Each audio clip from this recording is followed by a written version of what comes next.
Right now at 5, voters in Missouri could help decide on the future of abortion rights in the states.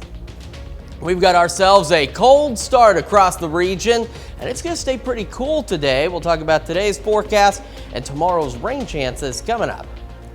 And the Missouri Senate adjourns for its spring break after a lengthy debate on gender-affirming care for minors. The 4 states' most watched news starts now.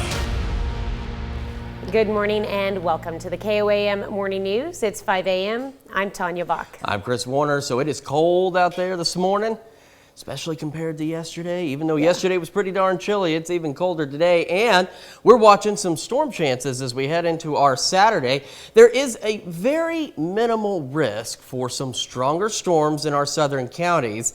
And the good news is again, it's a very minimal risk for tomorrow. We'll still see a few thunderstorms out there. And any of the stronger storms could produce some small hail and maybe some gusty winds. So there's a look at that thunderstorm risk area. That light green is just general thunderstorms, and that darker green in our southern counties is where we could see a stray strong storm or two, but shouldn't be anything too much to worry about. Here's a look at the future track. Now, as we go through today, well, a few clouds out there. We're expected to be mostly cloudy, and then we'll head into tomorrow, and by tomorrow morning, about 6 o'clock, here's a few stray showers, and as the morning progresses, here's a few more of those showers, and again, maybe a rumble of thunder or two through the day. We get little pauses, and then we'll see additional development of some showers, and again, maybe a rumble of thunder or two as we head into the evening. And as you saw with those thunderstorms, they should develop pretty quickly and move out pretty quickly as we head into tomorrow evening. And of course, with Sunday, it's time to spring forward. I know we don't want to, but you've got to remember to set your clocks ahead 1 hour. However, it also means the sun's going to be rising a little bit later, but it'll also be staying out a little bit later as well. MoDOT camera, 20th and range line. We're looking good so far. 7th and range line. Same situation. We're cloudy though. 38. Feels like 38, the north-northwest breeze at about 3. And that's the good news, too, is the winds will be fairly calm today. 36 Iola, 35 Fort Scott, 37 Pittsburgh Parsons, 39 Miami, and 37 in Neosho. And as we get our day started, again, we'll be mostly cloudy and cold through the morning, making it up to the upper 30s by late morning.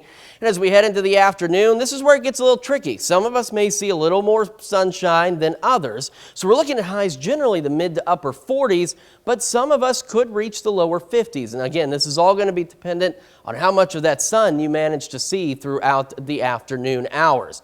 As we go into this evening, we'll have a few less clouds, but still mostly cloudy. Another cold night for us as we drop back down to a low of 38 degrees. And as we take a quick look ahead, got those shower and thunderstorm chances tomorrow, making it up to about 54. And of course, don't forget to set your clocks forward. 51 Sunday, cold on Monday, and then we'll start to warm up for a couple of days next week before we cool down and see more rain chances by next Thursday. Tanya? All right, thanks, Chris. Missouri voters could decide whether to restore abortion rights in the state. The issue could go to a vote if constitutional amendments made public on Thursday make it to the 2024 ballot. The proposals would amend Missouri's constitution to protect abortion rights as well as access to birth control. Currently, most abortions are outlawed in the state. There are exceptions for medical emergencies, but not for cases of rape or incest. The Missouri Senate adjourned for its spring break early after a lengthy debate about a bill banning gender-affirming care for minors. The legislation is called the Missouri Save Adolescents from Experimentation, or SAFE Act. If passed, it would ban certain procedures such as puberty blockers and hormone therapy for transgender Missourians under the age of 18. Similar bills have been filed in both Missouri chambers before. Senate Democrats have been filibustering the bill for the past 2 days.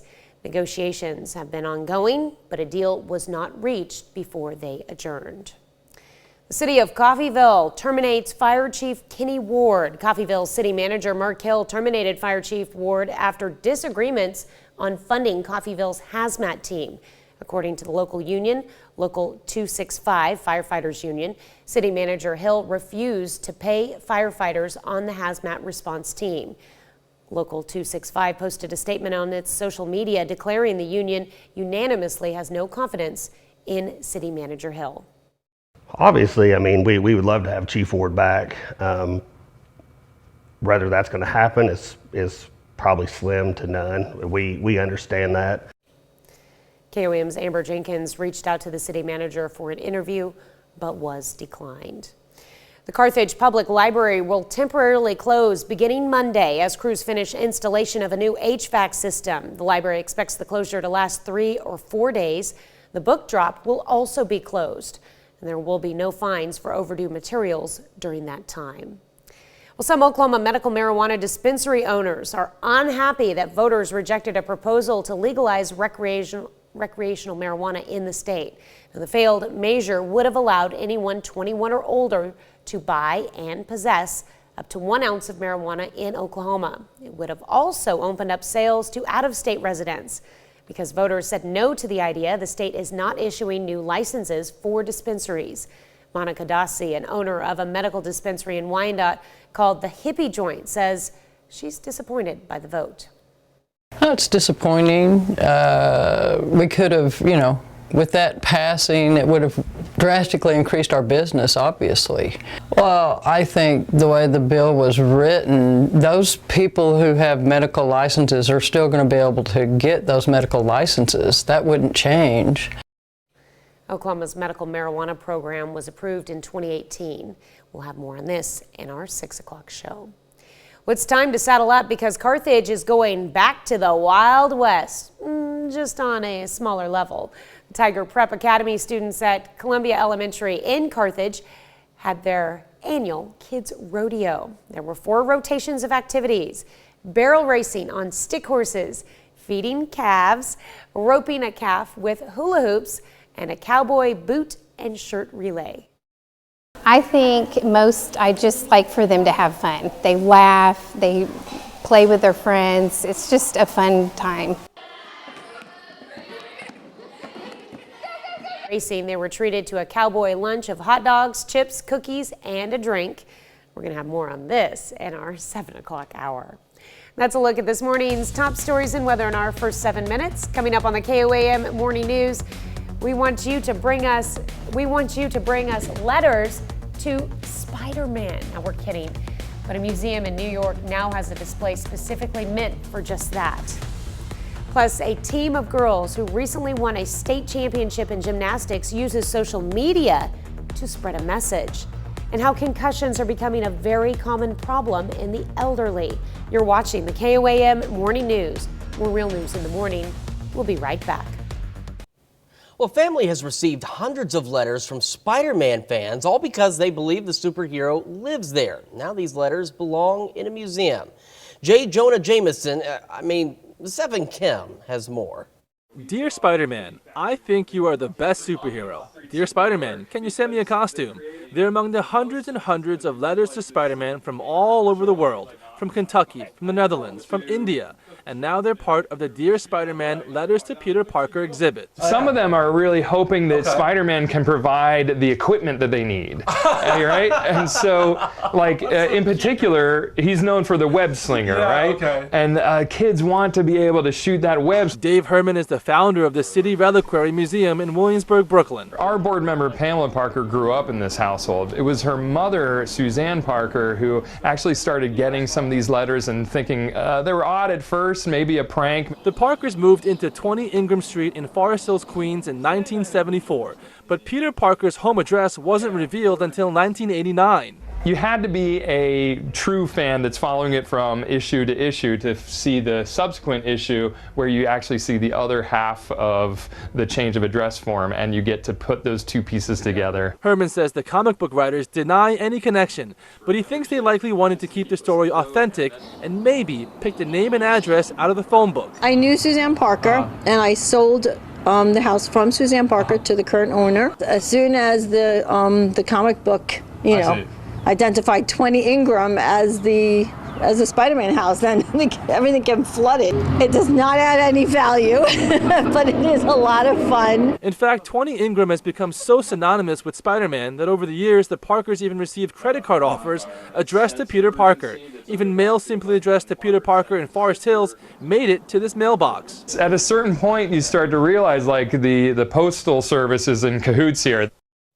That's pretty incredible. I remember when I was growing up, there was a pizza joint in Joplin that opened up, and their number was very similar to our home number. And I don't know how many calls we took for a while of people trying to order a pizza from us, and we had to, unfortunately, turn them down. We'll be back with the check of your forecast right after this. Welcome back to the KOAM Morning News. So as we head into tomorrow, we've got thunderstorm chances across the area, and there's a very low end risk of a stray strong storm or two in our southern counties as we head into tomorrow evening. This isn't looking to be much of anything, but if we saw a stronger storm or two, some small hail, maybe some gusty winds would be the primary threat. As we go through today, we'll have mostly cloudy skies, and then as we head into tomorrow morning, start to see a few of those showers popping up. We'll see a few more showers as we head through the morning. Again, maybe a rumble of thunder or two. We get little pauses, and then we'll see additional development into the afternoon and early evening on Saturday with, again, another rumble of thunder or two. And then we see the possibility of a few storms developing in our southern counties, but they will develop quickly and get out of here quickly. And then by tomorrow, late evening and into the night hours, we will start to eventually clear out, though we could still have a stray shower or two heading into Sunday morning. We do want to remind you, of course, to turn your clocks ahead 1 hour this Sunday. I know we don't want to, but look at it this way. I mean, I know the sun will rise a little later, but it will stay out a little bit later if we can see the sun and get rid of some of these clouds we've had the last few days. MoDOT camera, 20th and range line. We're looking good. Same at 7th and range line, but we are cloudy, 38 degrees in Joplin with a north-northwest breeze at about 3 miles an hour. And it's a cold start for all of us today. 36 Iola, 37 Chanute, Parsons, Neodesha, 39 Miami, Chatopa, 37 Neosho, and 39 in Carthage. And again, as we get our day started, we're going to be cloudy out there and cold. Temperatures in the 30s, making it up to about the upper 30s by late morning, and depending on who sees how much sunshine, that'll impact your temperatures. We're looking on average at highs in mid to upper 40s, but some of us could get into the lower 50s if you see a little more sunshine out there through the afternoon. As we head into this evening, we'll start to trend a little more on the mostly cloudy side, which means we'll start to see a few peaks of the sky out there. We got another cold night lined up for us as well as we drop back down to a low of 38 degrees. So we got those showers and thunderstorm chances as we head into Saturday. Got a slight chance of maybe a morning shower or two Sunday, up to 51. We're much colder Monday still, 46 with a low of 26. And we do try and warm up Tuesday and Wednesday next week before we get cold again Thursday with some rain chances, maybe a light morning mix on St. Patrick's Day, only 41 down to 28. And then next weekend, yeah, we'll see more sunshine. That's a good thing, but doesn't do much for those temperatures as we hang out in the lower 40s. So it is not going to feel like spring in the 4 states at all once spring officially kicks off next Sunday. Well, members of the Nicollet High School gymnastics team in Wisconsin have accomplished a huge goal. They're state champions. Now they're using their accomplishment to spread the news about women's sports. Taylor Lumpkin reports on how they're doing just that. Some of you didn't even know we had a gymnastics team here at Nicollet. A video posted to Instagram featuring members of the Nicollet High School gymnastics team is gaining the attention of thousands. Very few of you even know we were going to state this weekend and we're projected to win. Sadly, this is the case for many of our women's athletic teams. Over the weekend, the gymnastics team was crowned Division II state champions, a title the team hasn't achieved in more than 30 years. It was like surreal, yeah. It was so surreal, yeah. In honor of Women's History Month, team members Georgia Holton, Olivia Tyson, and Isabella Maurerman used their big win as an opportunity to talk about the importance of supporting women's athletic teams. The platform that we have is an opportunity to make a change on a bigger scale. Women can be heard, and they should be. Their video discussing the divide in support among boys and girls sports had been viewed by more than 18,000 people and shared nearly 300 times. Like, I have friends at Bay who have reached out to me saying this is the same thing that happens at our school. So it's we're not the only, it's puts out the realization of we're not the only ones who have been experiencing this. They are such strong young women, and I mean, I learn from them every day. These girls say they're hopeful that by having conversations like these, women's athletic teams across the world will see a change. And to see that video get so big and people that I've barely even talked to, women from other schools, women that aren't even in high school being like, I'm so proud of you, I wish that I could be this brave, stuff like that. That is what has kind of inspired me to keep going. The gymnasts hope their win will help to inspire others to support women's sports. That brings us to our question for you this morning. Have you ever used social media to promote a cause? Yes or no? You can vote through our website at koamnewsnow.com/vote. You can also vote in our app and take part in the discussion on our Facebook page. We'll be back with Health Watch right after this. Topping Health Watch this morning, the new study reveals that more money may actually lead to happiness. Researchers from the University of Pennsylvania found that money does increase happiness for some, but only to the point of $500,000 in annual income. Interesting number. After that, money does not have much of an effect on happiness. These findings come more than a decade after an earlier study discovered $75,000 was the limit for money's contribution to well-being. Researchers say that money isn't the end to all be all to happiness, community, and hobbies also add to it as well. The FDA issues new mammogram guidelines in an effort to help detect breast cancer earlier. The mandate requires mammogram providers to notify women if they have dense breast tissue, which can make it more difficult to detect tumors. CDC says women with dense breast have a higher chance of getting breast cancer and may need further testing. The agency says about half of women 40 and older have dense breast. According to the FDA, all mammography facilities will be required to implement the new rules within 18 months. New York City's sewer rats may need a mask mandate. Scientists say tests show the rodents can catch the coronavirus that causes COVID-19. Their study was published in the American Academy of Microbiology's journal MBio on Thursday. For the study, researchers captured 79 rats from 3 sites in Brooklyn and tested them for COVID exposure. They discovered antibodies against the virus in 13 of them, suggesting the rats were infected at some point. Testing showed the viruses that infected the rats were associated to a strain of COVID that had been dominant in the city early in the pandemic. The virus was not found in the sewage water, so scientists believe the rats may have been exposed to COVID through the air. A leading medical expert says concussions are becoming a very common problem among older people. Dr. Ramon Diaz-Aratazia is the director of the Traumatic Brain Injury Clinical Research Center at the University of Pennsylvania. He says as the U.S. population ages, concussions are happening more often. And he notes the condition is referred to as the gray tsunami that is hitting our emergency rooms. Senate Minority Leader Mitch McConnell's office announced the 81-year-old Kentucky Republican was diagnosed with a concussion after a fall and is expected to remain in the hospital for a few days. According to the U.S. Centers for Disease Control and Prevention, falls are the leading cause of fatal and non-fatal injuries in older adults. Higher temperatures in the Arctic could lead to potential health threats in the future. NASA climate scientists say the warmer conditions are causing part of the region's permafrost to thaw.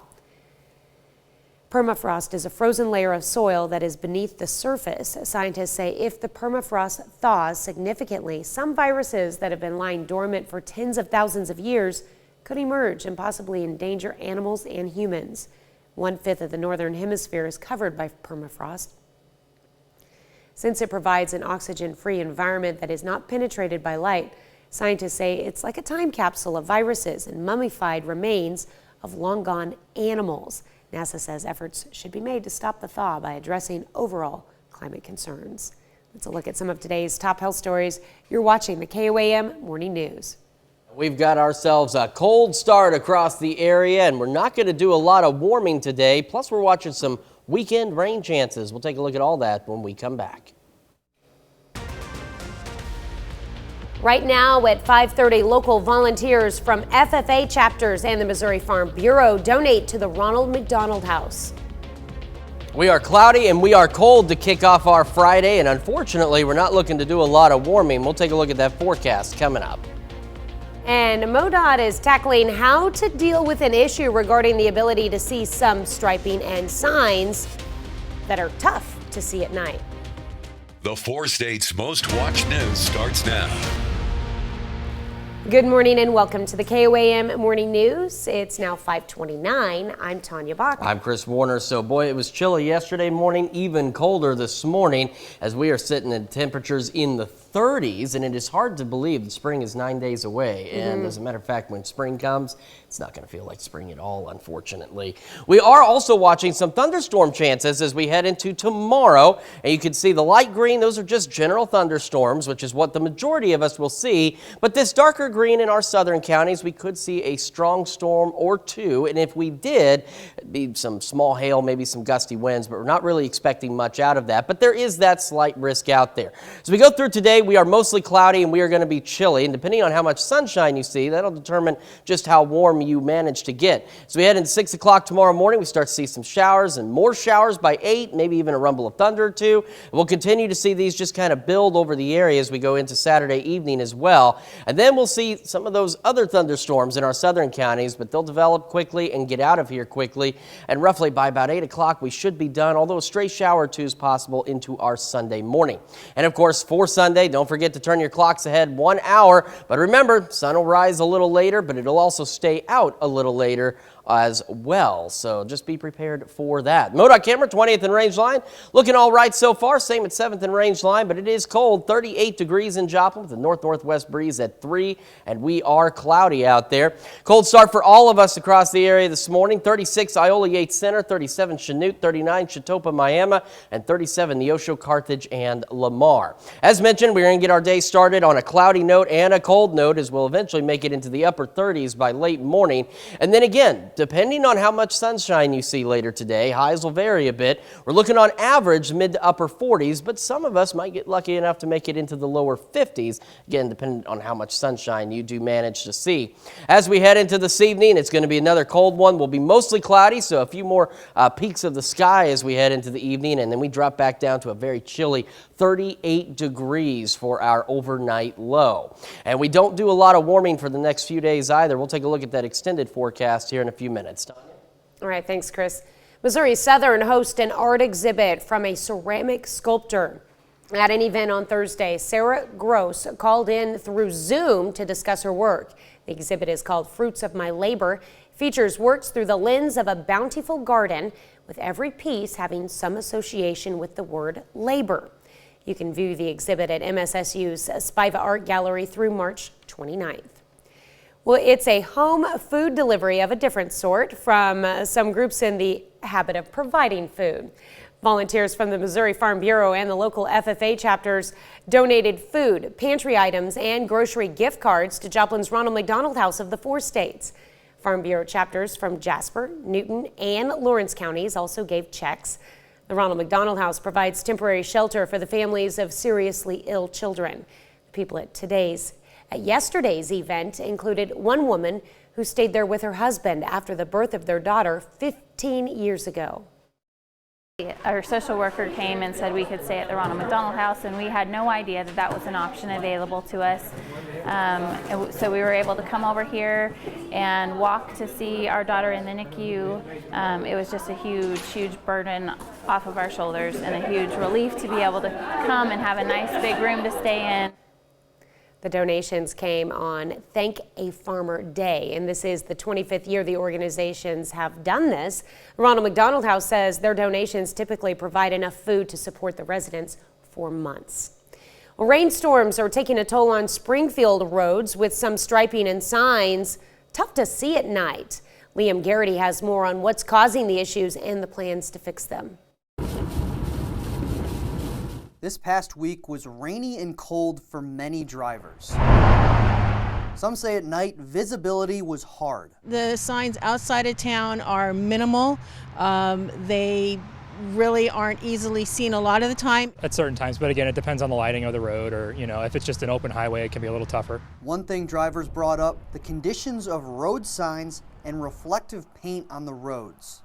Darren Hamelink, MoDOT's district maintenance engineer, says all of the signs are retro-reflective. When your headlights are on, the beams hit the sign and reflect back to you. He says crews do annual inspections. Signs can last 10 to 20 years, but he says right now is the worst time for reflective road stripes. We plow the roads every winter, and that will often have an impact on the quality of the stripe. Kind of a double-edged sword. Drivers say in this rain, they have noticed. You can't see around them curves, and you can't see no sign that's about 10 feet ahead of you. There's really not that much reflective paint. They've been doing work on the 65 and it is better. Hamelink says the roads have glass beads which reflect light, and routes will look their worst this time of year. Glenstone, Kansas, James River, those are all our routes, and those do get striped every year. Drivers say they see the issues, but know they will get fixed. I've noticed some, breakage in some of the lines and everything, but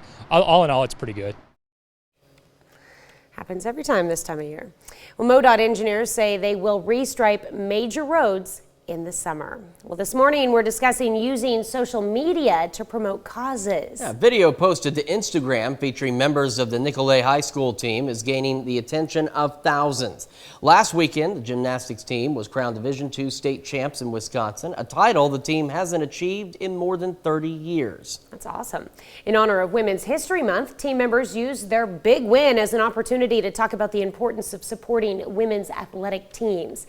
Their video discusses the divide in support among boys and girls sports that's been viewed by more than 18,000 people and shared nearly 300 times. That brings us to our question for you this morning. Have you ever used social media to promote a cause? So far, it's almost evenly split. 58% of you say you have not, and 42% of you say that you have. So make sure you take time to vote through our website, our app, and take part in the discussion on our Facebook page. I think it's what you determine what is a cause. Yeah. Is a cause making sure that your entire family sees pictures of your kids or your cats? That could be a cause. Some folks, that might be an important cause, so.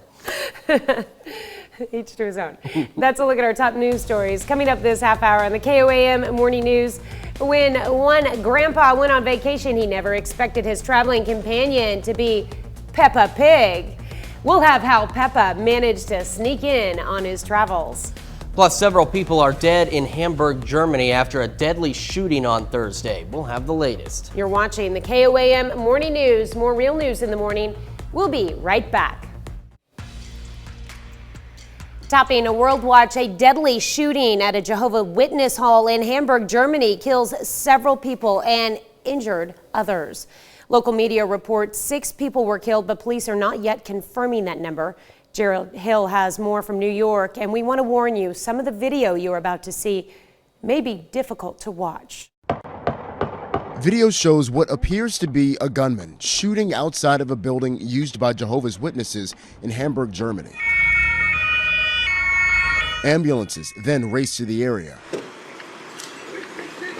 Police stormed the 3-story building looking for the suspect. A police spokesman says officers found victims on the ground floor and heard shots from an upper floor. He says they found someone who had been fatally shot who may have been the shooter, and that there was no indication a suspect was on the run. Officers then led those inside to safety and used police tape to cordon off the area as they investigate. The shooting in Germany's second largest city brought a large number of emergency responders to the building just after 9:15 Thursday night. A witness says she heard 4 bursts of gunshots and saw someone inside the building running from the ground floor to the second floor. Another man says he saw someone enter the building through a window and then heard at least 25 shots before police arrived and one final shot rang out. Jared Hill, CBS News. Police say officers at the scene did not have to use their weapons. At this point, investigators have not indicated any motive for the shooting. At least 3 people are wounded in what Israeli police are calling a terror attack in Tel Aviv. A suspected terrorist opened fire Thursday on pedestrians on a street at the center of Tel Aviv nightlife. The shooting suspect was killed by police officers, an Israeli emergency rescue service reported. Hamas claimed responsibility for the attack. The shooting left 1 person in critical condition, 1 in serious condition, and 1 in moderate condition. A senior soccer official and a security officer have been found guilty of negligence for their roles in last year's deadly stadium stampede in Indonesia. A judge sentenced Abdul Harris, chairman of the organizing committee for Arema FC, to 1.5 years behind bars. Security officer Suko Sutrisno was sentenced to a year in jail. 135 people died when chaos erupted at a derby match last October. Police fired tear gas after Arema FC supporters ran onto the pitch following the team's loss. And that triggered a stampede as people rushed towards the exit. And the judge ruled Harris sold too many tickets, exceeding the maximum capacity of the stadium. The Mexican cartel, believed to be responsible for kidnapping 4 Americans, issues a letter of apology. In a handwritten letter, the Gulf Cartel Scorpion Group apologized to the city of Matamoros, the affected Americans and their families, as well as the innocent Mexican bystander who was killed in the shooting. The letter also explains the cartel turned over the 5 members responsible for the crime who were operating outside their rules. Law enforcement officials on both sides of the border believe the letter is authentic, that the Americans were targeted in the case of mistaken identity. The bodies of the 2 South Carolina residents who were killed, Shaeed Woodard and Zindell Brown, were returned to a Brownsville, Texas funeral home on Thursday. Eric Williams underwent his 2nd surgery Thursday, having rods placed in both legs after he was shot 3 times. The 4th American, Latavia Washington McGee, was not injured in the kidnapping. North Korea state media releases photographs of leader Kim Jong-un watching an artillery exercise with his daughter. The North's official Korean Central News Agency said the firing drill was aimed at striking the enemy's operation airport. Kim was quoted as saying military units like this should have 2 strategic missions, first to deter war and second to take the initiative in war. On Thursday, South Korean authorities announced they had detected a North Korean firing drill. North Korean authorities recently came out with statements denouncing the military exercises conducted by the United States and South Korea. North Korea does not usually join other countries when it conducts its military exercises. That's a look at some of your biggest headlines from around the world. We'll be right back. Welcome back to the KOAM Morning News. We got some thunderstorms coming in tomorrow, and that's light green areas, just general thunderstorms. But in the darker green, we could see a stray strong storm or 2. It's not very likely, but if we did, maybe some small hail and gusty winds possible. But all in all, it should just be some general thunderstorms that we'll see tomorrow, and those will be hit and miss as well. We're looking at mostly a rain event. We're going to be mostly cloudy through our day today, and as we head into tomorrow morning, here we are with some of those showers developing by 6, by 8. We got a few more showers, maybe a rumble of thunder or 2. And we'll continue to see that through the afternoon and then again into the evening hours. A few more showers, maybe a rumble of thunder or 2. And then there's those thunderstorms in our southern counties. They develop quickly and they move out of here pretty quickly too. And after that, for the most part, we'll stay dry, but as you saw, we could see a stray shower or 2 as we head into our Sunday morning. And of course, this weekend is daylight savings time, so we want to remind you to turn your clocks ahead by 1 hour, either before you go to bed Saturday or first thing Sunday morning. Now, again, that also means the sun rises a little later, but it will also set a little later. Just a little history for you. The reason that we set our clocks forward or back at 2 a.m. was because of the railroads.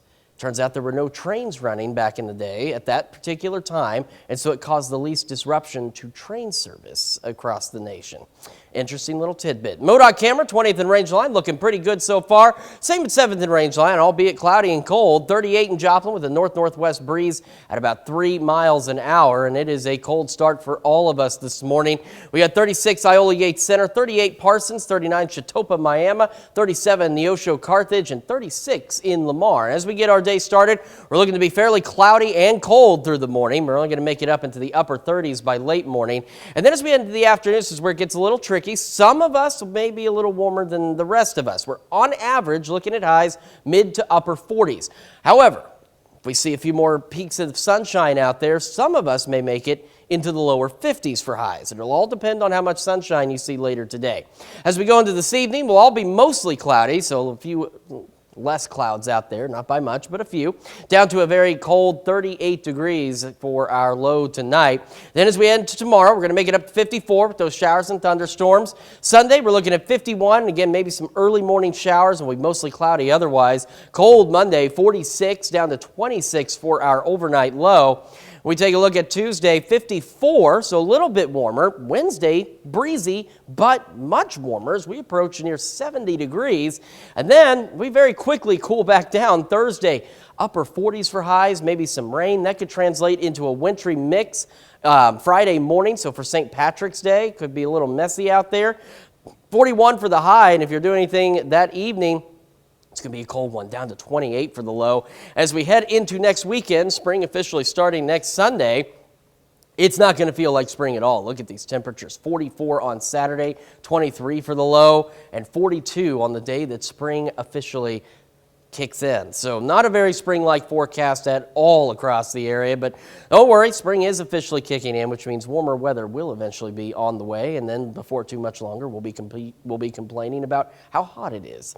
We'll be back with more of the KOAM Morning News right after this. When a grandfather went on a vacation, he never expected the unlikely companions that hitched a ride in his suitcase. As Sakira Gray explains, his 5-year-old granddaughter was clearly the culprit. My niece took her favorite toys and packed them into my dad's luggage. As David Zelke unpacked in Cabo, he discovered some tiny travelers had slipped into his suitcase. His 5-year-old granddaughter Lizette, clearly the culprit. I think she really wanted to go on the trip, so she was gonna, pack her those. That's what she decided she was gonna bring. If Lizette couldn't join her grandpa's trip, she wanted to make sure Peppa Pig and her family did. Zelke didn't take the responsibility lightly, and he wasn't going to let his new friends just sit in the hotel all day. Immediately, I thought, you know what? I'm gonna have fun with this. She thought enough to put them in my suitcase, so I'm gonna take them everywhere we go. In fact, he decided to show them a trip of a lifetime. Fancy dinners, pool days, cooking classes. He documented the pig's adventures as a video souvenir for Lizette. Leaving the Airbnb today to go to the resort. His daughter Tanya filmed behind the scenes.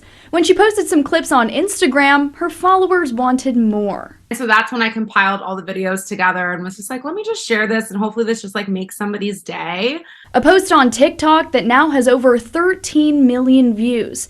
The overwhelming positive reception from viewers was something Zelke never expected. To me, it was just a simple act of love for my granddaughter. That's all it was, but it struck a chord with a lot of people. The Sacramento 64-year-old unintentionally falling into the role of TikTok's grandpa. His sweet actions served as inspiration for others. And so many people were saying oh, I wish my kids had this. And a lot of my responses to that was, well, then you have to start the traditions. Don't wait for someone else to do it, but you can be this person to your child and teach your child this way of loving on them. And they will do it to their future children and it will continue to grow, right? It just takes someone setting an example. Soon, Zelke and the pigs were back home and in Lizette's arms, right where they belong. The video's a small act of kindness that Lizette can hold on to forever. You don't need to do anything extraordinary. Sometimes the best acts of love are just in the ordinary. Vacation of a lifetime for sure. And what a great grandpa. Good job. Good job. We'll be right back. Check out this ride. The 1962 Ferrari sold for $18 million, a record price for a car sold at the Amelia Island Classic Car Auction. Gooding and Company auctioned the Ferrari 250 GT SWB California Spider. It's a pretty ride. It's among only 37 of its kind with covered headlights. It was built for the 1962 New York International Auto Show. The deep turquoise car still has its original body, driveline, and chassis. The Amelia Car Show, founded in 1996, drew about 25,000 car enthusiasts to Florida's Amelia Island last weekend. Well, in New Jersey, a monument honoring abolitionist Harriet Tubman now sits where a Christopher Columbus statue once stood.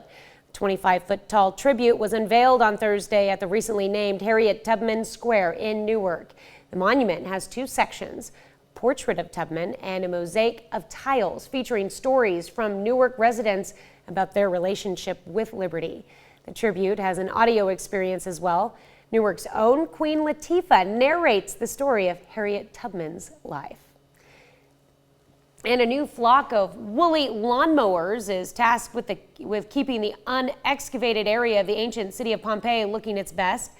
As part of a sustainable agricultural initiative, some 150 sheep were deployed in the unexplored section of Regio 5, a vast area to the north of the archaeological site, to graze and protect the ancient site from growing vegetation.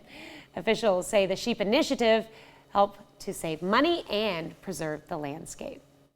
Well, we've got ourselves a cloudy and cold start to the day, and it's going to remain pretty cool as we go through the afternoon. We're cloudy through the morning, only into the upper 30s by late morning.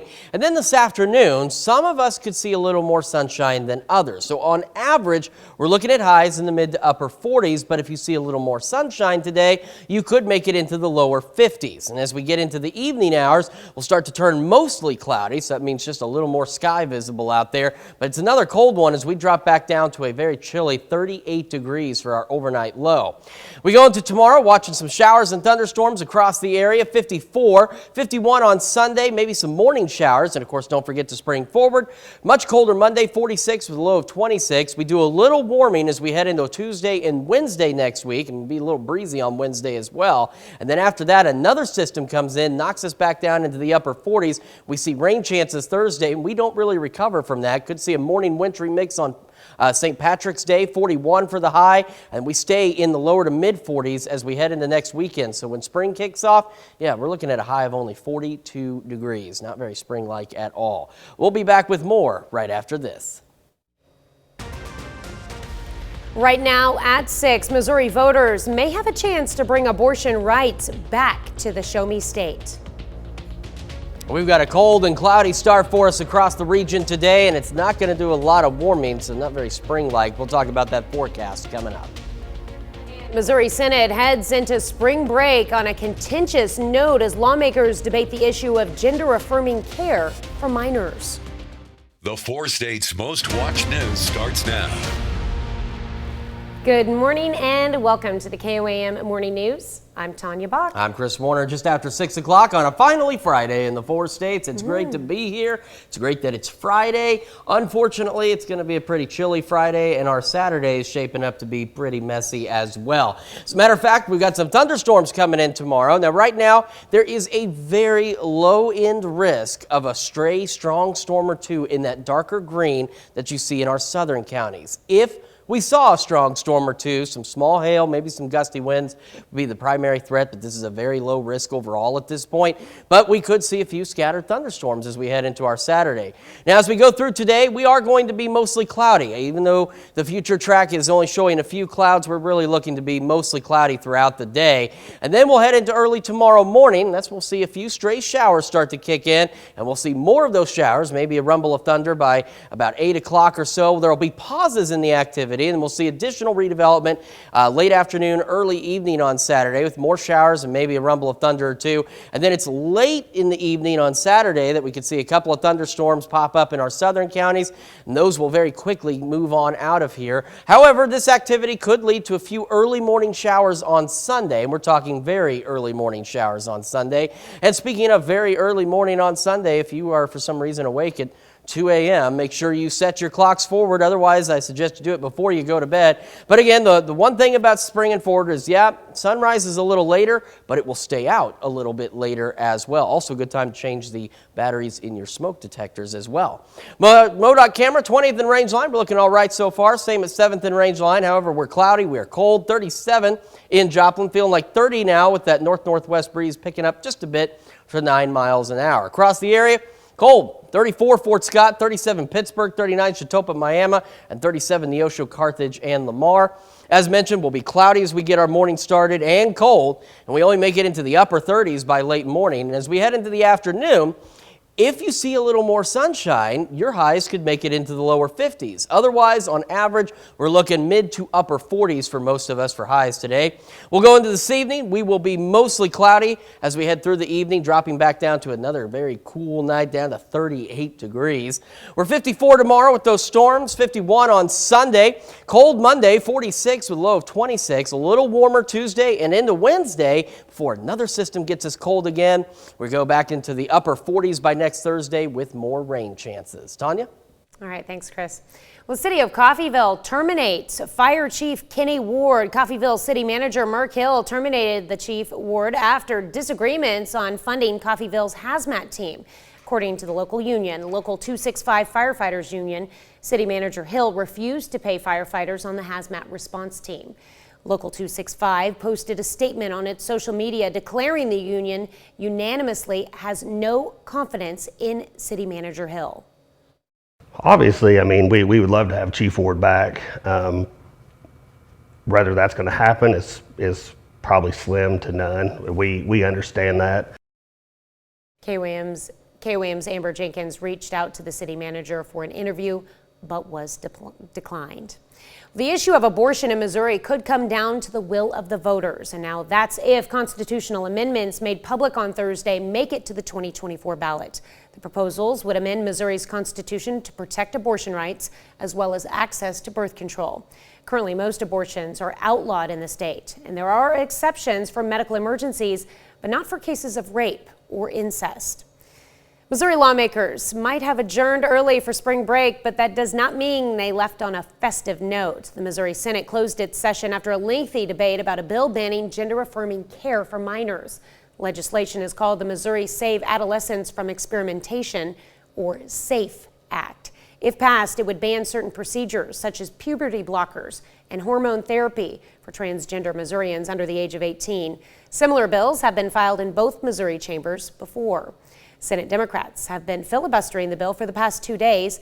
Negotiations have been ongoing, but a deal was not reached before they adjourned. The National Transportation Safety Board has another Norfolk Southern derailment to deal with, and it happened the same day that Norfolk Southern CEO was grilled by U.S. senators in connection to recent derailments in Ohio. John Lawrence reports. Another setback for Norfolk Southern as a westbound train from Atlanta to Meridian, Mississippi, derailed in a wooded area in Calhoun County, Alabama, according to local emergency officials. Fortunately, there was no hazardous material with this. No injuries or road blockages were reported in Thursday's incident, according to local officials, but it comes on the heels of 2 recent derailments in Ohio, including one last month in East Palestine when toxic materials contaminated the air, water, and soil. We're looking at all of these incidents as we look at any incident that happens and figuring out how we can become an even safer railroad. Hours after the Alabama derailment, Norfolk Southern CEO Alan Shaw testified in a Senate hearing vowing to fix the situation in East Palestine. Norfolk Southern will clean the site safely, thoroughly, and with urgency. You have my personal commitment. But at times, Shaw was met with skepticism. In all due respect, you sound like a politician here, Mr. Shaw. Some Ohio residents are also a little leery. It's great that he wants to put millions into everything, but that's not going to change how people's health is. If the health is already ruined by this air and stuff, unfortunately, that's not going to help. I'm John Lawrence reporting. The National Transportation Safety Board announced an investigation into the Alabama derailment and the safety culture and practices at Norfolk Southern. Well, don't forget, you can be the first to know about the day's weather with our KOAM Skywatch weather app. Get severe weather updates sent straight to your phone free of charge. It's available in the Apple App Store and the Google Play Store. It's called the KOAM Skywatch weather app. Well, the Carthage Public Library will temporarily close beginning Monday as crews finish installation of a new HVAC system. The library expects the closure to last 3 or 4 days. The book drop will also be closed, and there will be no fines for overdue materials during that time. Missouri Southern hosted an art exhibit from a ceramic sculptor. At an event on Thursday, Sarah Gross called in through Zoom to discuss her work. The exhibit is called Fruits of My Labor. It features works through the lens of a bountiful garden, with every piece having some association with the word labor. You can view the exhibit at MSSU's Spiva Art Gallery through March 29th. And that's a look at this morning's top stories and weather in our first 7 minutes. Coming up on the KOAM Morning News, COVID, 3 years later.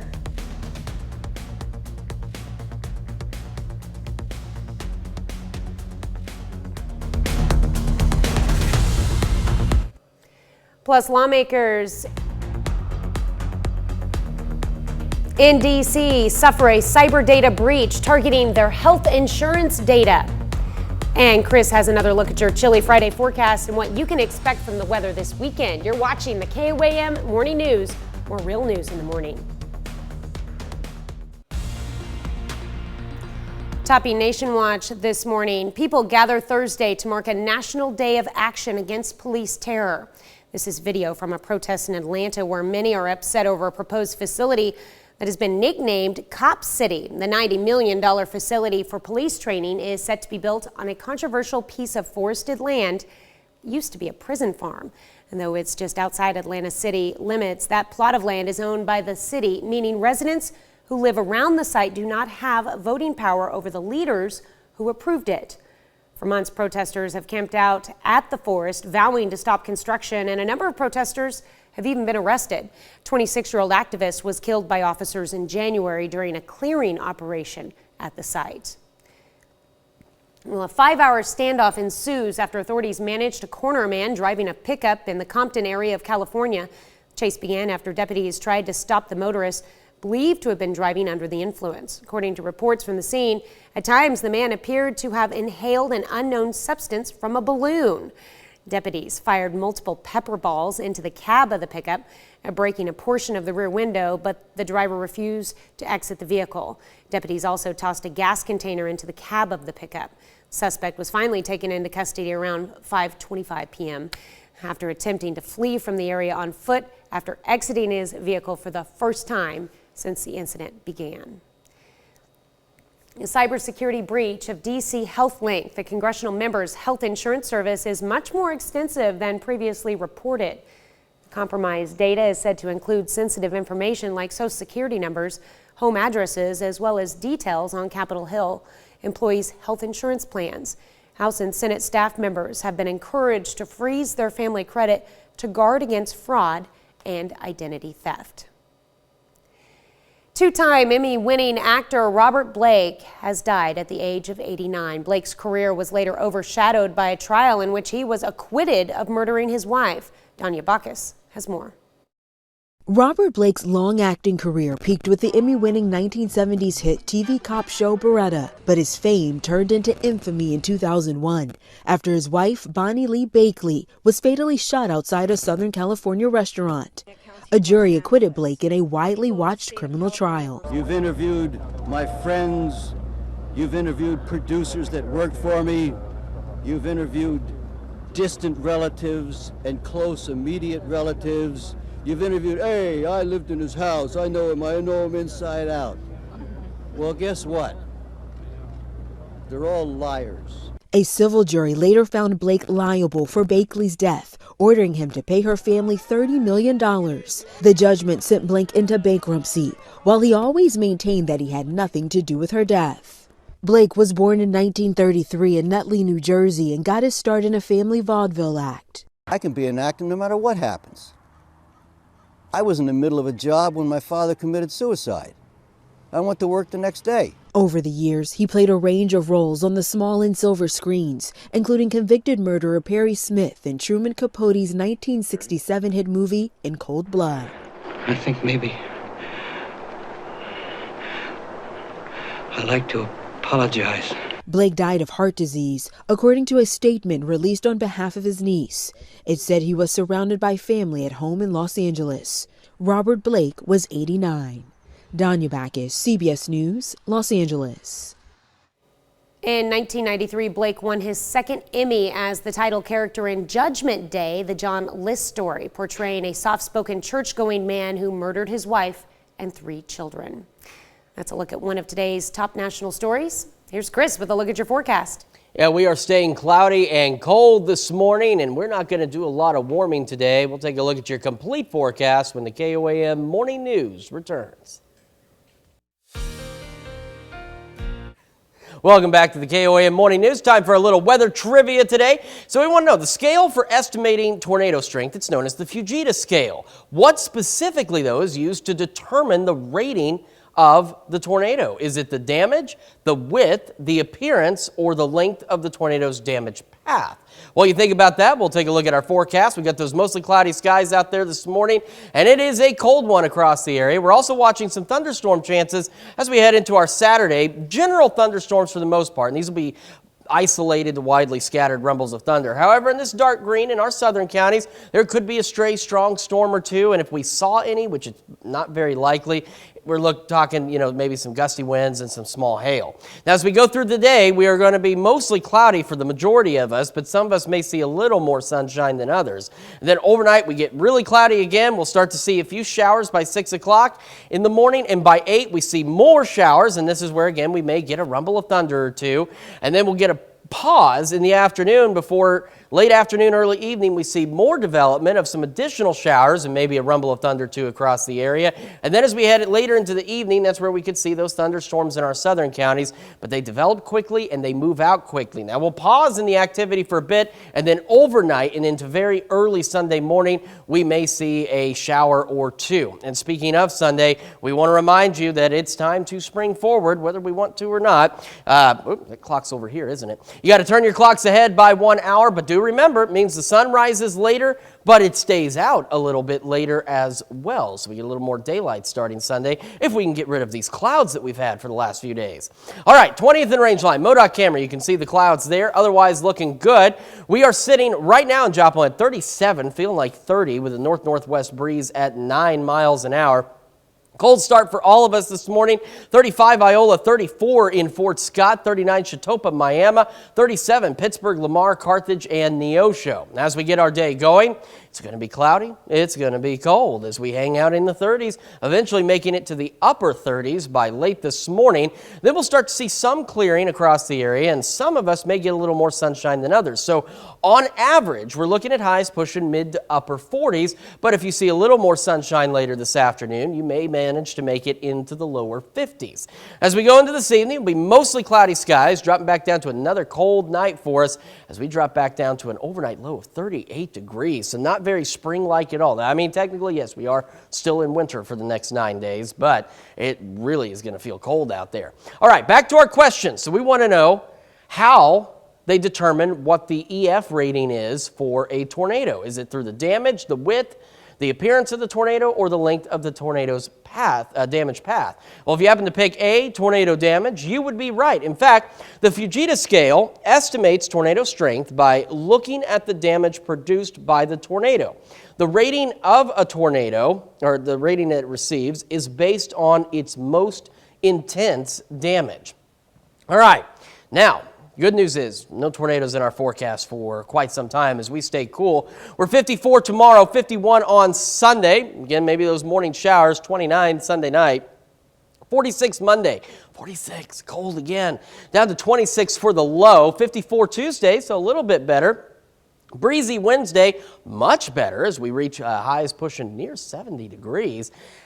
And then that doesn't last, unfortunately. And we get cold again, and it stays that way for a while. We're down to 48 Thursday, maybe some rain chances. Down to 32 Thursday night, and we could see a light wintry mix heading into our St. Patrick's Day morning. So be aware of that. Maybe a little messy out there. Only 41 on St. Patrick's Day, by the way. Then down to 28, so if you're doing anything St. Patrick's Day night, well, it's going to be cold. And then check out next weekend. Lower to mid-40s. We're talking 42 degrees the day that spring starts. And we're going to start the day in the lower 20s. Not spring-like at all, but before too much longer, warmer weather will get here. That's Check Your Forecast. We'll be back with more right after this. Topping Health Watch this morning. We know what you eat and drink affects heart health, but there's new evidence that the air you breathe is important too. Researchers tracked hospital admissions for cardiovascular disease in 70 Chinese cities and found higher admission rates in places with elevated ozone levels. And they're concerned air pollution from climate change could make the problem even worse. Well, memory loss can be an early sign of Alzheimer's disease, and new data shows some minority groups could be at increased risk. Among adults 45 and older, the CDC found the highest rate of memory loss, 17% among American Indians or Alaskan Natives. Black and Hispanic people also reported slightly higher rates than white Americans.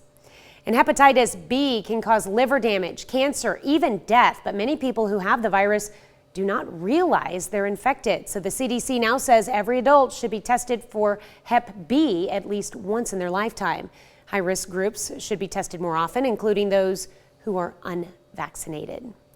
Well, March 11th marks 3 years since the World Health Organization declared the COVID-19 outbreak a pandemic, and there are still many unknowns about the long-term health effects.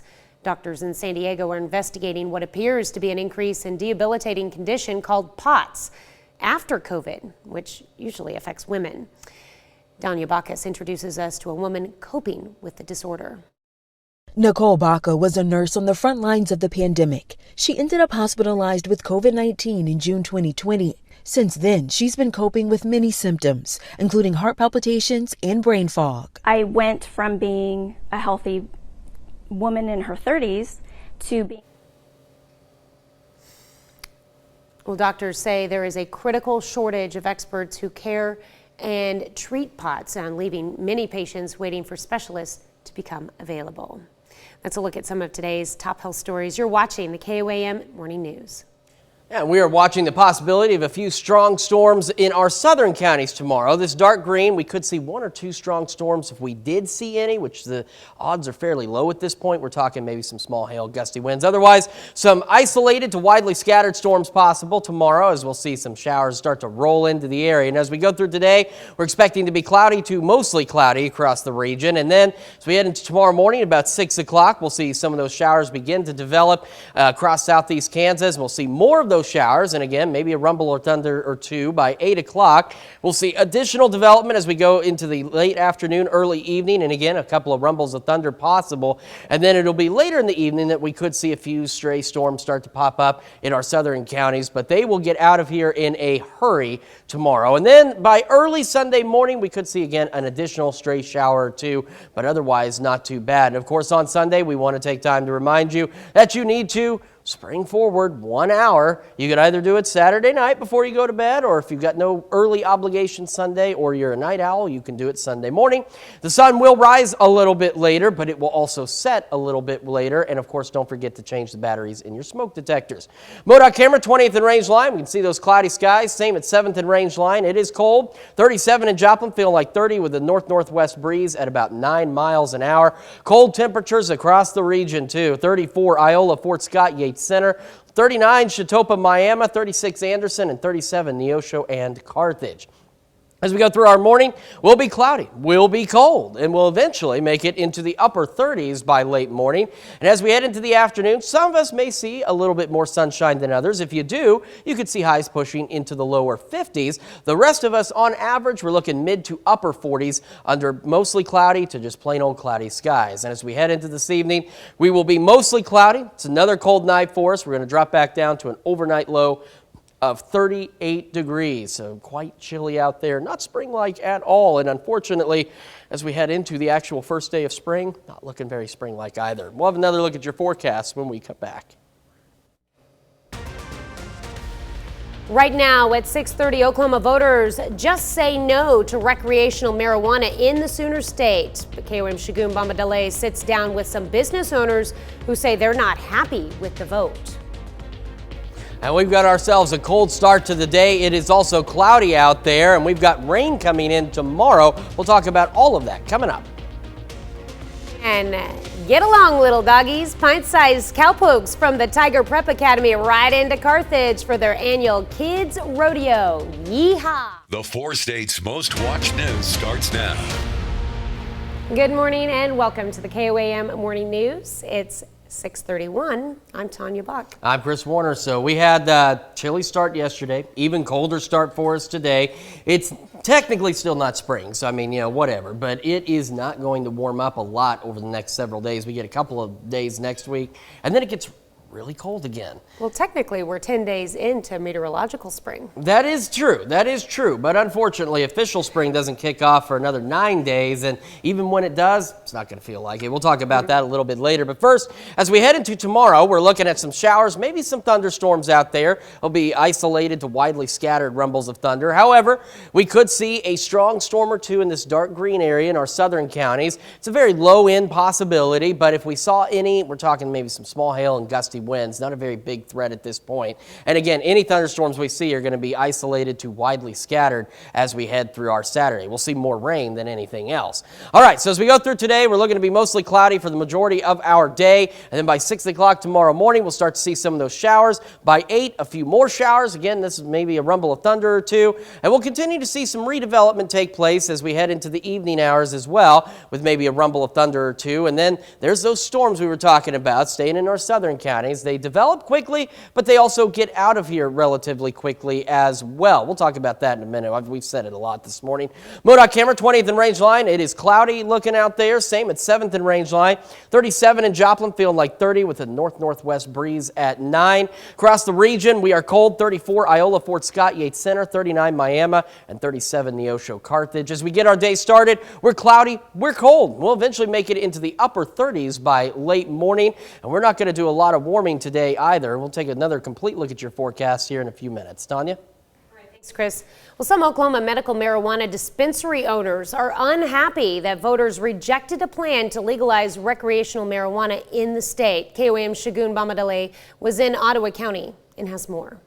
The failed Oklahoma recreational marijuana measure would have allowed anyone 21 or older to buy and possess up to 1 ounce of marijuana. It would have also opened sales to out-of-state residents. With every bill that they have or anything that they try to do in legislation, there's a positive and a negative to everything. Monica Dorsey, the owner of the AP Joint, says she is disappointed by the vote. Oh, it's disappointing. We could have, with that passing, it would have drastically increased our business, obviously. Well, I think the way the bill was written, those people who have medical licenses are still going to be able to get those medical licenses. That wouldn't change. Because of the vote's outcome, the state is not issuing new licenses for dispensaries. Those of us that have licenses are probably in the best position that we can be in right now.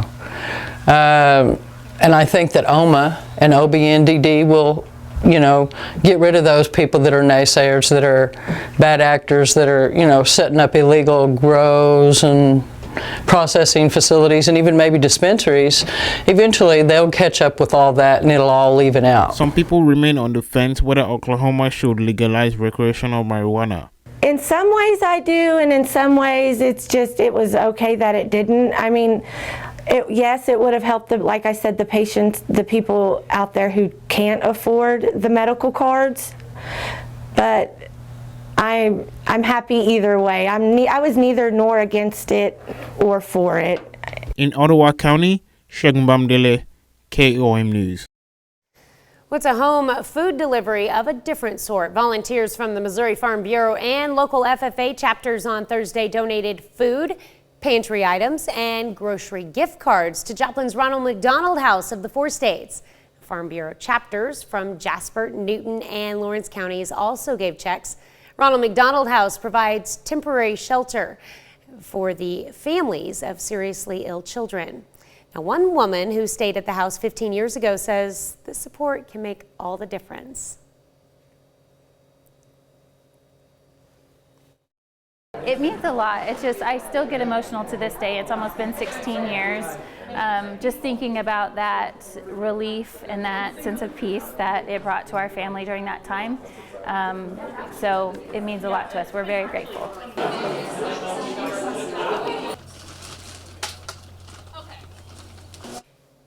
The donations come on Thank a Farmer Day. This is the 25th year the organizations have done this. Ronald McDonald House says their donations typically provide enough food to support the residents for months. Well, some little cowpokes head back to the Wild West in Carthage. Tiger Prep Academy students at Columbia Elementary in Carthage held their annual Kids Rodeo. There were 4 rotations of activities: barrel racing on stick horses, feeding calves, roping a calf with hula hoops, and a cowboy boot and shirt relay. I think I just like for them to have fun. They laugh, they play with their friends. It's just a fun time. Hungry either. Before the racing, they were treated to a cowboy lunch of hot dogs, chips, cookies, and a drink. And we've got more on this story, of course, when the KOAM Morning News switches over to Fox 14 at 7. Well, this morning we're discussing using social media to promote causes. A video posted to Instagram featuring members of the Nicolet High School team in Wisconsin is gaining the attention of thousands. Last weekend, the gymnastics team was crowned Division II state champions, a title the team hasn't achieved in more than 30 years. In honor of Women's History Month, team members used their big win as an opportunity to talk about the importance of supporting women's athletic teams.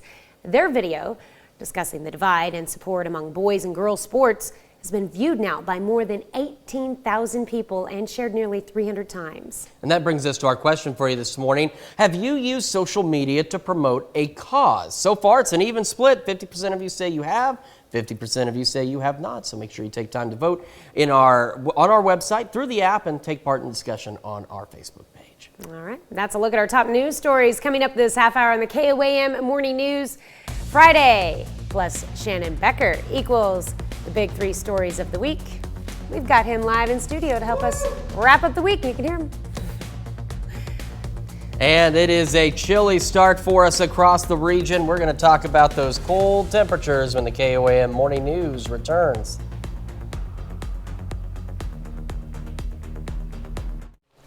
Welcome back. It's time to close out the week with our own Shannon Becker and his big three stories. Welcome back to the studio. Hello, ma'am. How are you doing? Doing better.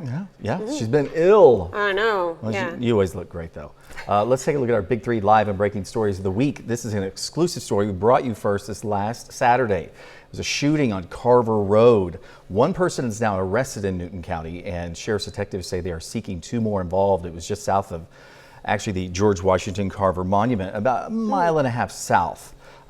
Along the creek there, south of Elder Road, is kind of a very remote area, a dirt road there that goes over the creek. From what we understand, the vehicle was pursuing another vehicle. Then one crashed off onto the side of the road after the driver had been shot at least 2 times and 1 time in the face. Now they're still looking for 2 suspects. Still looking for 2 suspects. Still recovering also in a Springfield hospital from what we understand. Those 2 people that they are still seeking, you see on the right side of your screen there, one person is arrested, charged in the Newton County Jail. More details, KOAM News Now. Our number 2 story, live and breaking news. This was something I've never seen before in my life. A driver went off the highway above on the outer road at Fidelity, down crashing onto the interstate. That was a picture of one of the tires embedded into a tree. That's a Dodge Journey, if you can tell, as they loaded it up. A driver charged with felony DWI, felony driving while revoked, and survived serious injuries. In that Dodge Journey? Yes. Wow. So. Was anyone else injured in this? Nope, it was just him. Single vehicle crash. Wow. He will live to go to court, obviously. Our number 1 story, one that we've been talking about a lot this week. Wednesday was the first of 2 memorial services. It was 1 year ago. The Joplin police officers were ambushed, I guess you could say that, by a man in the parking lot of the Buckle in Joplin. Flags are half staff until the 15th in the city of Joplin, according to Joplin's mayor. It was standing room only for that first service on Wednesday. Now tomorrow, 10 a.m. Saturday, they will hold a second service honoring Officer Jake Reed, who donated his organs. They're going to tell the stories of who he has changed lives in his death. Oh, wow. Which is, I know, it's already giving me goosebumps. Do we know if those people will be at the service? I don't believe they will, but they'll be sharing the stories of them. That's awesome. So it's open to the public. It's going to be 10 a.m. tomorrow at the Joplin Public Safety Training Center. That's on the south side of the Joplin Airport, near the old Joplin Airport entrance. So right there along 171. Our bonus story of the week.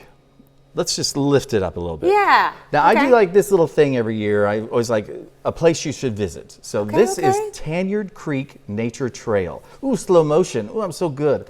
This is in Bella Vista. And it's it's beautiful. It's amazing.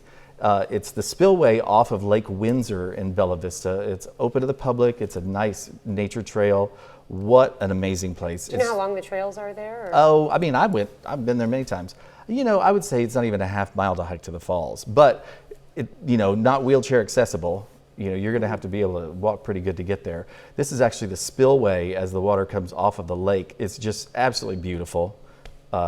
You'll have to check it out. Just about 40 minutes south of Joplin. It's super close. And with the new Bella Vista bypass, I mean, there's like no traffic at all as you go through Bella Vista. Can you put in like Tanyard Creek Nature Trail into your Google Maps? Oh yeah, I got the link, I got the map, I got everything. Oh, and where do you find that? It's right there, KOAM Museum. The only thing, I'm just not driving you there. But if you want to get together with me, maybe I'll take you there. But it's just a great place. You got to check it out. It's our bonus story of the week, Tanyard Creek Nature Trail. And then it runs into Big Sugar Creek in Missouri, because it's right there on the Missouri line. Right, So- if you don't mind sticking around, we'll talk to you again in our Fox Newscast Hour. All right, sounds good. We'll be right back with birthdays and anniversaries. Welcome back. Time to celebrate some finally Friday birthdays, and we are beginning in Pittsburgh with Kelsey Phillips celebrating number 3. Happy birthday. In Sarcoxie, Eli Meyer celebrating birthday number 22 with love from the whole family. And Jonathan Gauthier celebrating number 23. He's a senior at PSU with love from mom, dad, and the family. Cute little throwback pic there. And we got Courtney Borland turning 33 years old. Happy birthday, Courtney. And we also have Katie Natalini celebrating number 35 in Columbus. Happy birthday, Katie. In Oswego, Regina Richardson celebrating birthday number 56. And we've got Gideon and Melinda Buchanan celebrating their 17th year of wedded bliss. Happy anniversary to the Buchanans. This next one must be a typo. There's no way it's time to celebrate Chris Warder's birthday. If you don't know who Chris is, he is our morning weather and new guy. Yep, been here for a few years. We love him dearly.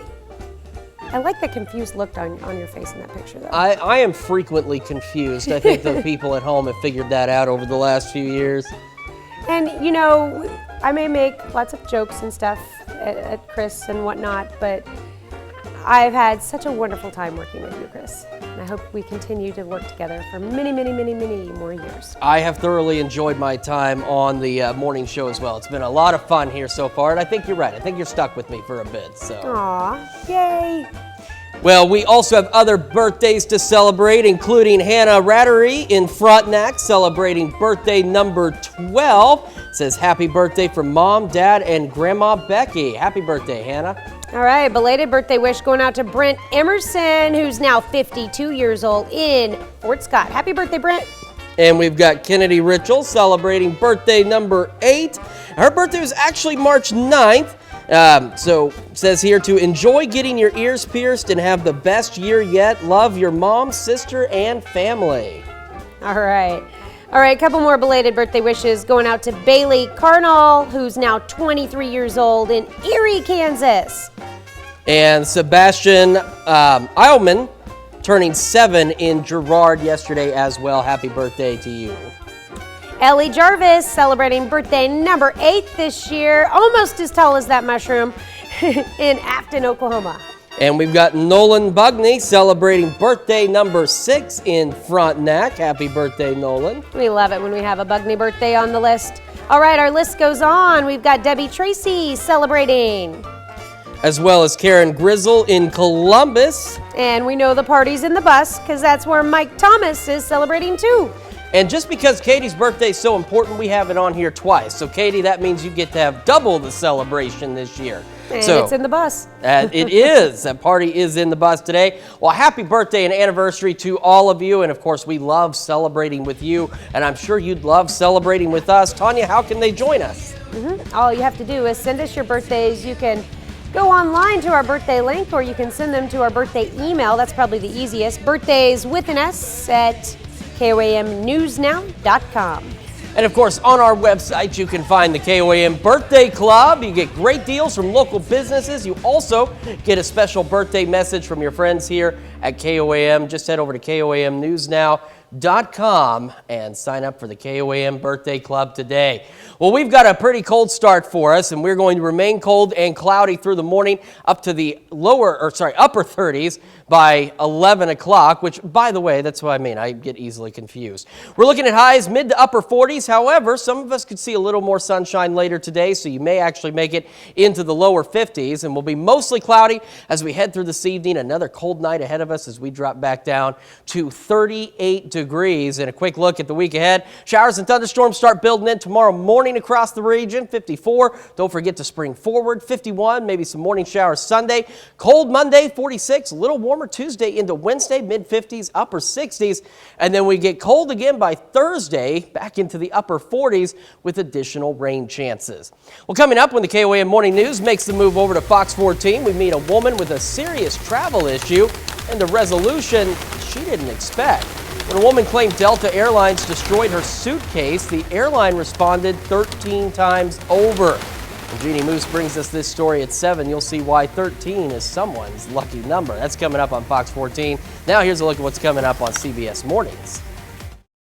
Hello to you, I'm Gail King. Coming up on CBS Mornings, acting icons, that's Jane Fonda and Lily Tomlin will be with us live in studio.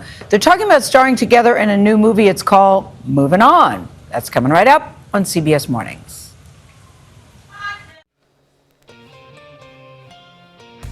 Here's a check of today's top headlines, the news you need to know before you head out the door. Coffeyville City Manager Mark Hill terminated Fire Chief Kenny Ward after disagreements on funding Coffeyville's hazmat team. According to the local union, Local 265 Firefighters Union, City Manager Hill refused to pay firefighters on the hazmat response team.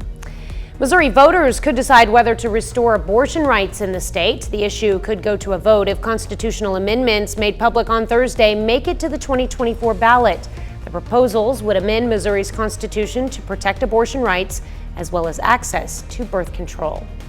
And the Missouri Senate adjourned for its spring break early after lengthy debate about a bill banning gender-affirming care for minors. The legislation is called the Missouri Save Adolescents from Experimentation, or SAFE Act. If passed, it would ban certain procedures such as puberty blockers and hormone therapy for transgender Missourians under the age of 18. Some Oklahoma medical marijuana dispensary owners are unhappy that voters rejected a proposal to legalize recreational marijuana in the state. The failed measure would have allowed anyone 21 or older to buy and possess up to 1 ounce of marijuana in Oklahoma. It would have also opened up sales to out-of-state residents. That's a check of today's top headlines, the news you need to know before you head out the door. And as you head out the door, it's a cold one. We'll be cool today, highs mid to upper 40s. We could see a little more sunshine for some of us, pushing highs into the lower 50s. And as we head into this evening, we'll be mostly cloudy. Excuse me, another cold night, dropping back down to a low of 38 degrees. And we've got showers and thunderstorms for our Saturday, starting about 6, 8, 7 a.m. 54. Don't forget to spring forward, of course. Maybe some morning showers Sunday, 51, mostly cloudy. Cold Monday, 46, down to 26. Warmer Tuesday and Wednesday as we push near 70 on Wednesday. And then we get downright cold again by next Thursday. Highs in the upper 40s with some additional rain chances across the area. Well, coming up today at noon, we're making homemade beet borscht in the Mr. Food Test Kitchen. And your morning news continues on KOAM with CBS Mornings. This weekend, we'll see the 95th edition of the Academy Awards. But while the movie industry pats itself on the back, huge changes are in motion. Coming up on CBS Mornings, Lilia Luciano details film's uncertain future. Or you can switch on over with us on Fox 14, where your only local morning news continues. And this morning, just in case you missed him or just because you love him, we've got Shannon Becker back in studio for a recap of his big 3 stories of the week. Plus, we're headed back to the rodeo with the kids from the Tiger Prep Academy. But that will wrap it up for us for now. We're going to see you back here 5 a.m. Monday morning. All right, and we're going to do it again today at noon.